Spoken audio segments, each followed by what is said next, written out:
好，我哋嚟睇下呢一份卷啊，一齊做咯喎。咁呢一篇都係閱讀理解嚟嘅，係初小啦。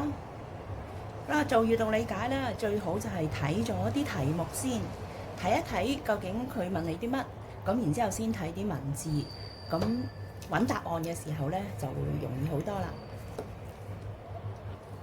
好，首先睇下個 instruction 先。Ben is going to the library。咁阿 Ben 咧就諗住去圖書館啦。His sister is talking to him。咁佢家姐咧，呢個應該係佢家姐啦，就同佢講緊嘢喎。Read the conversation， 叫你睇下咧個對話，咁即係睇下家姐講咩啦。咁喺睇呢篇文字之前咧，就睇咗啲題目先。Answer the questions， 叫你咧答翻呢5條問題啦。Give short answers， 咁咧叫你短答就得噶咯喎。咁短答嘅意思咧，即係唔使用完整句子答嘅，唔使長答嘅。好啦，咁睇下問你咩咯噃。Number 1， Who is talking to Ben？ 邊個同阿 Ben 講緊嘢啊？哇，咁好簡單啦。頭先睇個 instructions 嘅時候已經知道啦。好，繼續。Number 2， Where is Ben going？ 咁阿 Ben 去緊邊度啊？哇，原來就咁睇個 instruction 已經知道答案啦。Number 3， What can Ben do there？ 咁阿 Ben 喺嗰度 there 喺嗰度啦。能夠做啲咩㗎？佢可以做啲咩㗎？咁就真係要睇篇文字先知啦。Number 4， What can't Ben do there？ 咁喺嗰度佢又唔能夠做啲咩咧？咁都要留意啦嚇。Number 5， Where can Ben put the books？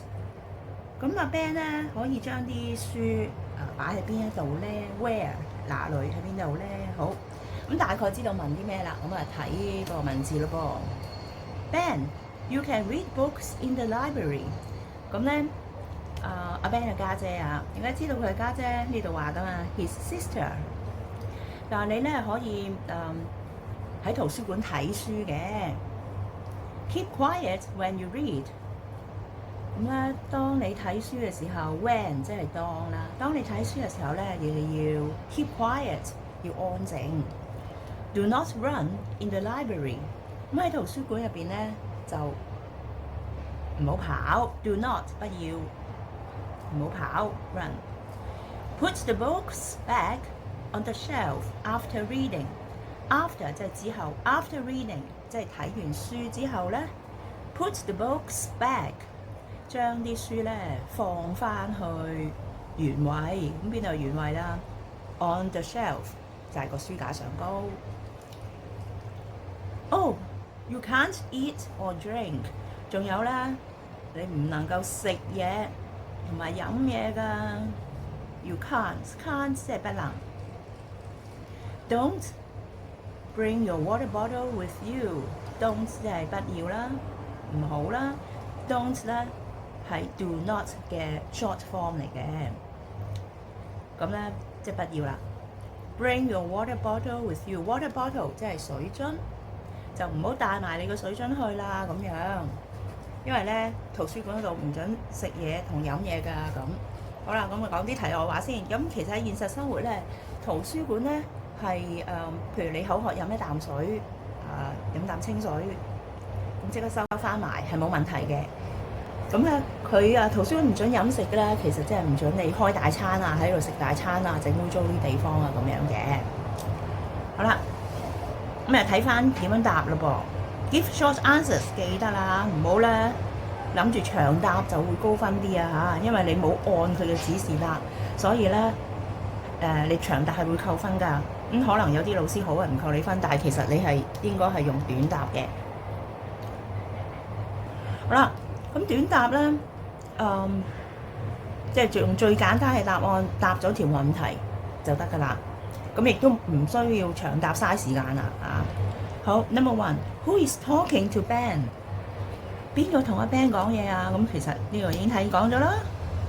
咁就係佢嘅家姐喎。好啦，咁我哋而家答嘞噃 ，His sister。咁可以照抄 his sister。咁有啲人咧中意咁答啊 ，his sister full stop。咁其實咧喺短答嚟講咧係唔需要注重標點符號大細階嘅。咁所以咧，你就咁寫 sister 都得嘅。但係如果你漏咗個 his 字就有問題啦，因為邊個嘅家姐咧？咁所以最好咧就寫埋 his sister 係啦。咁可能有啲老師見你寫 sister 都俾分你，咁但係咧最好就係寫埋 his sister。咁啊 his 係指邊個 his 咧？咁 his 即係他的，咁係邊一個嘅 sister 咧？所以咧，如果你答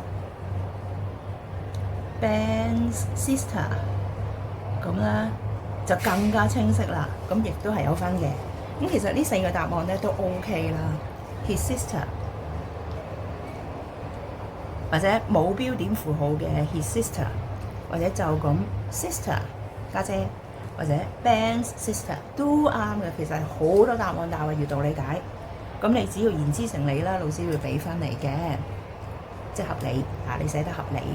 OK，Number 2 Where is Ben going？ 好簡單啦，大家都知啦，就係一個地方 library， 咁啊就填 library。